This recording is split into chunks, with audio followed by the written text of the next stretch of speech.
I've returned from the motherland with a tweed-clad, pipe-smoking, queen-saving realization.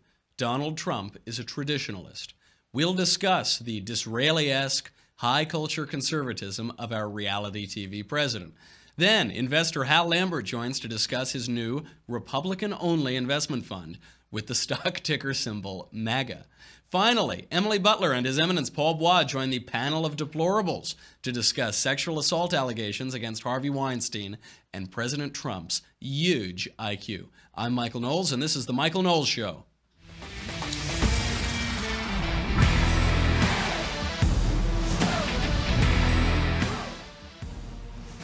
I don't know if you could tell, but I'm back from England. I don't know if any of that gave it away. Maybe the tweed or this absolutely ridiculous pipe. It was very nice. I spent some time in the motherland. I was in London and then Oxford. I stopped by to see the son of the supreme ruler of the multiverse, Andrew Klavan's son. And then I was up in the Cotswolds in the countryside. I'll have one last puff before I put this out.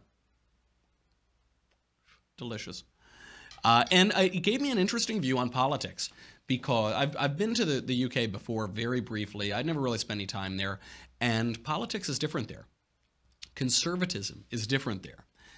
It even threw into light some of what I couldn't quite understand about Donald Trump. The conservatism there has something that very often we're missing, which is traditionalism. It's the sort of conservatism that comes out of Edmund Burke, who says, "The age of chivalry is gone, that of sophisters, economists, and calculators has succeeded it, and the glory of Europe is extinguished forever."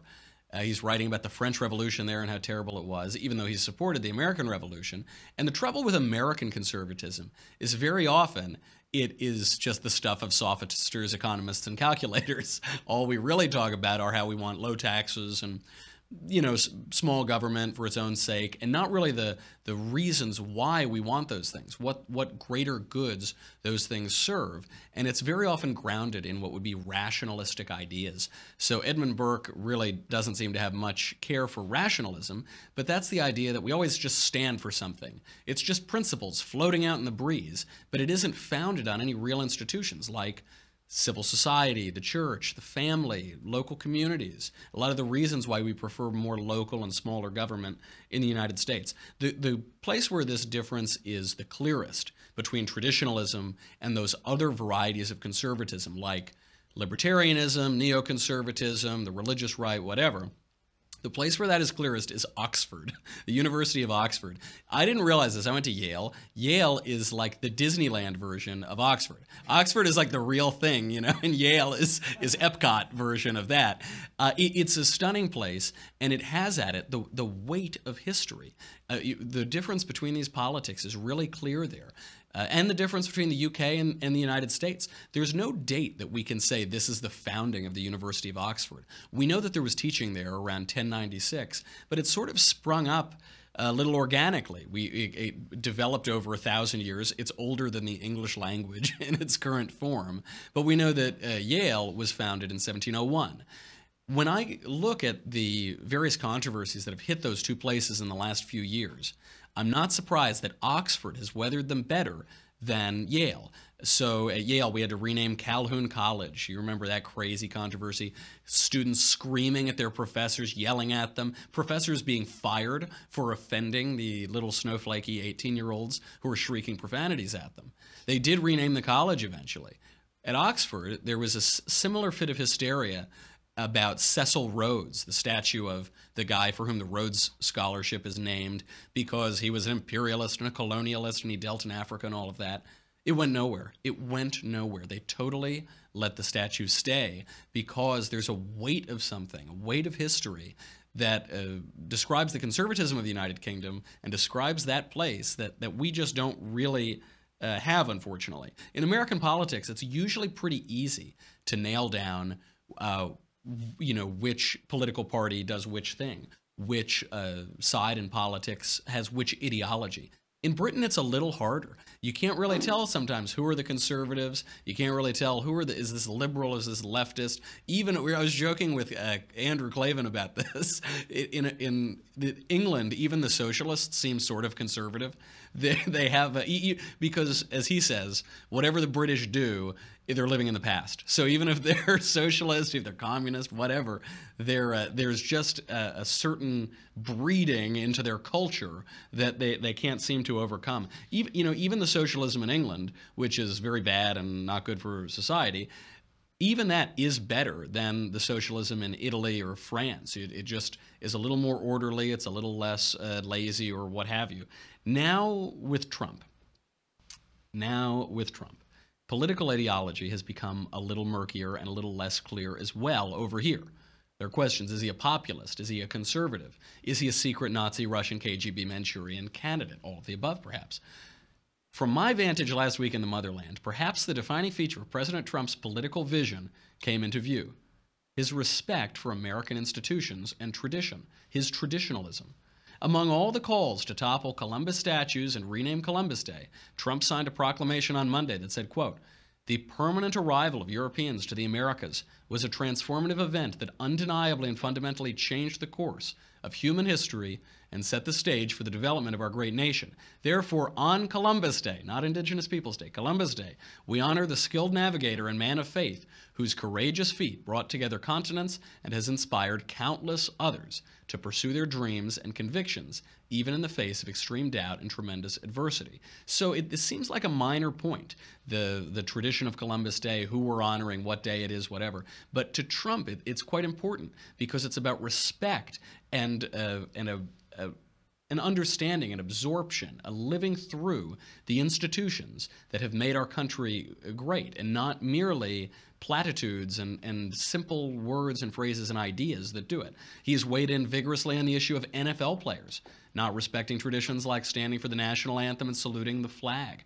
Even his economic policy of skepticism toward big government and big business alike, of grand charitable gestures by billionaires that look a lot like Donald J. Trump, has echoes of the distributism that was embraced by the 20th century traditionalists, like G.K. Chesterton and T.S. Eliot, among others. Speaking of Eliot, even Trump's constant use of highly modern media like reality TV and Twitter to propagate support for traditional institutions reminds one of Eliot's use of modernism to attack modernism, rather. And yes, I think that is the first time that Donald Trump has ever been compared to T.S. Eliot. President Trump's take on patriotism might have been written by Benjamin Disraeli, the British traditionalist and prime minister who pioneered one-nation conservatism. And one-nation conservatism posits that societies develop organically, that members within those societies have obligations toward each other. And it emphasizes the pragmatism that reality requires and insists that patriotic devotion, among other impulses, compel the fortunate to take care of the less fortunate. When one part of America hurts, we all hurt. And when one citizen suffers an injustice, we all suffer together. Loyalty to our nation demands loyalty to one another. Love for America requires love for all of its people.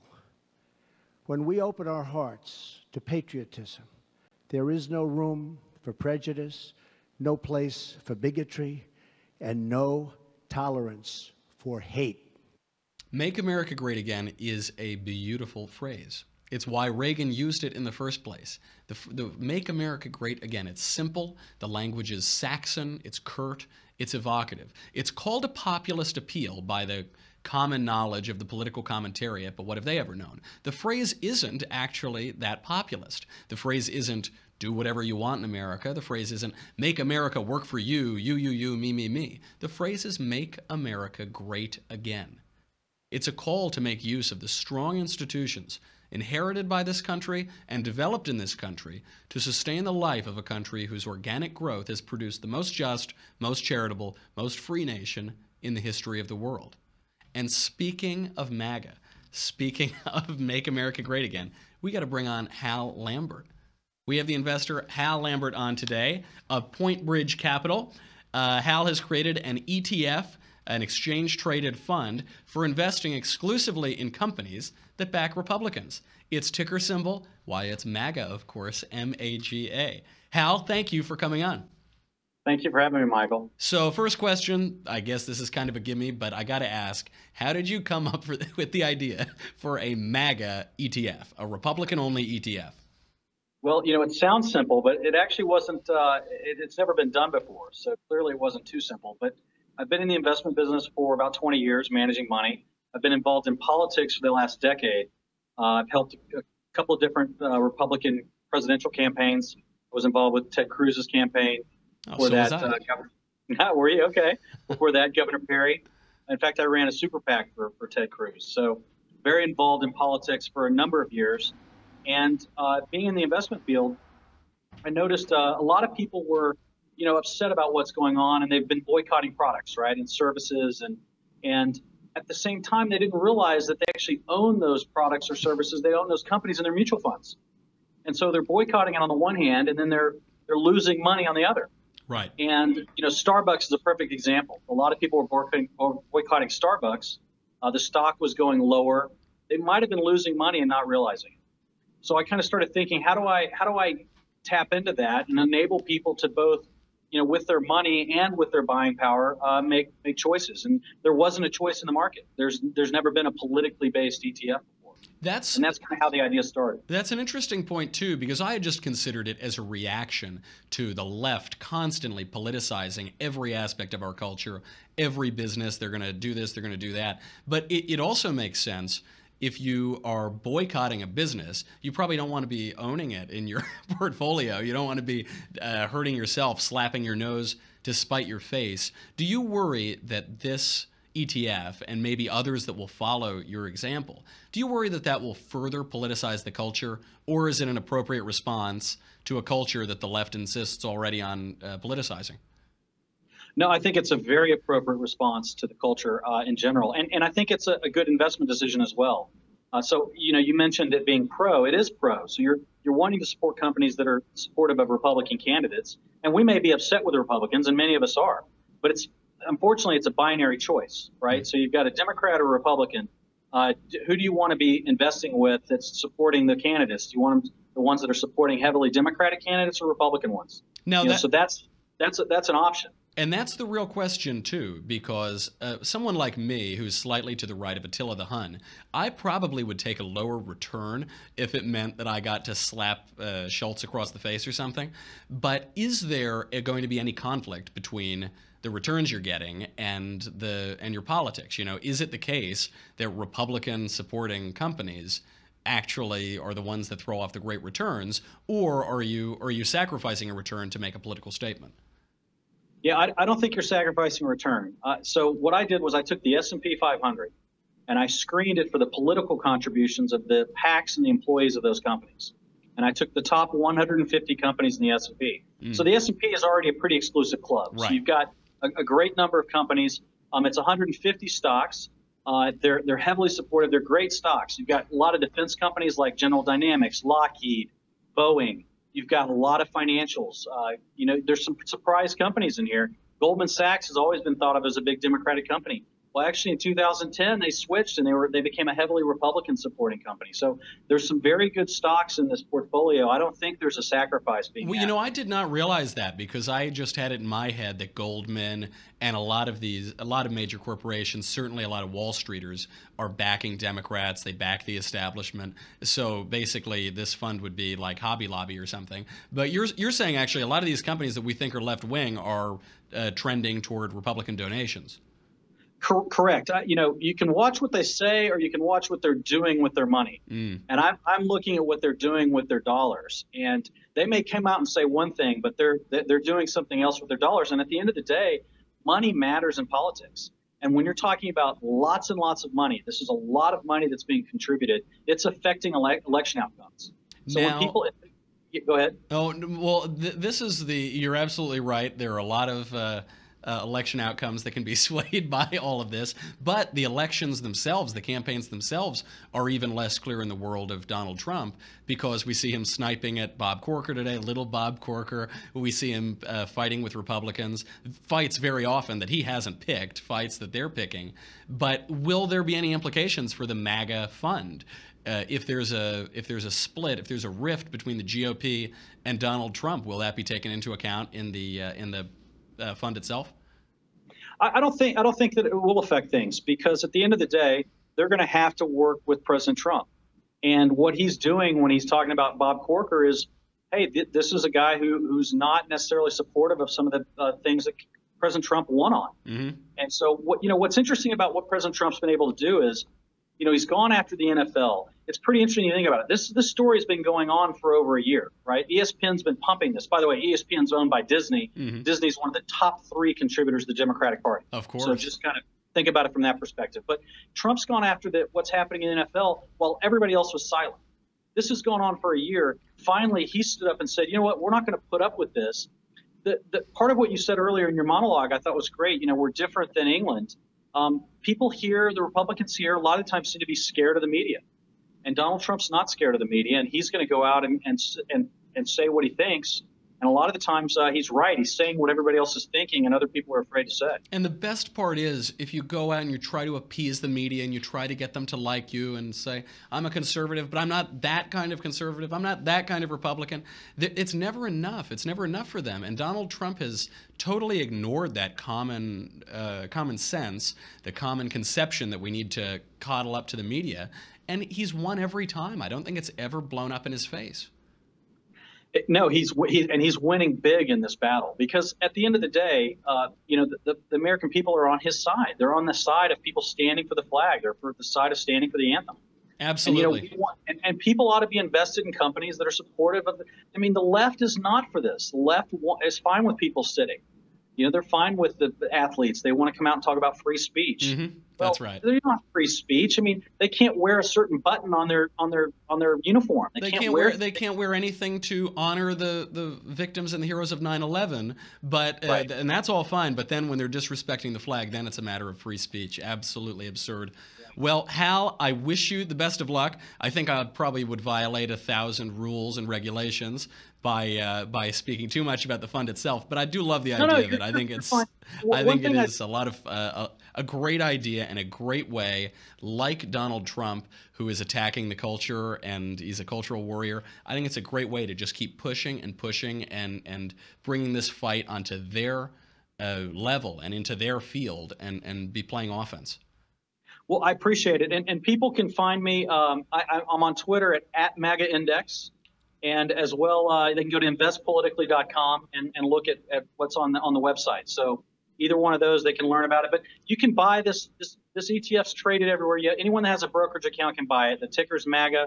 And just call up your broker, or if you trade online, you can go online and buy it, and it's as easy as that. Excellent. All right, you got to go follow Hal on Twitter. I know, of course, many of our listeners are just survivalists up in the hills of Montana who put every 100% of their portfolio into rations and ammo for the apocalypse. But maybe consider diversifying your portfolio. Hal, thank you for being here. I'm sure we'll have you back and talk again. Thank you. Okay, now we have to bring on our panel of deplorables. We have an excellent panel of deplorables today. We have not only the birthday girl herself, Emily Butler, we have His Eminence, His Royal Eminence Paul Bois. But I've got some bad news for you. I hate to be the bearer of bad news, but if you are not a subscriber to the Daily Wire, you will not be able to see them. We can't talk about little Bob Corker together. We won't be able to talk about Harvey Weinstein, who's accused of raping all of Hollywood and more. Unfortunately, you can't do that unless you go over to dailywire.com right now. Thank you to everyone who has subscribed. You help us keep the lights on. You help me afford 3-piece tweed suits just for your amusement, just so that Marshall can have a little chuckle all day. So thank you very much for that. You'll get me. You'll get the Andrew Klavan Show. You'll get the Ben Shapiro Show. You'll get no ads on the website. I know, blah, blah, blah, blah, blah. Wait a minute. Here it is. Here, talk about institutions and traditions. There is no tradition, I think, that I cherish more than every morning drinking delicious leftist tears to give me strength, like spinach for Popeye. And the only vessel that you should ever use to gulp down those tasty, tasty tears is the leftist tears tumbler. It's made out of crushed up little Steven Crowder mugs, so it's really been hardened, and you won't have any leaks. You can have your leftist tears hot, cold, always salty and delicious. Go over to dailywire.com right now, and we will be right back.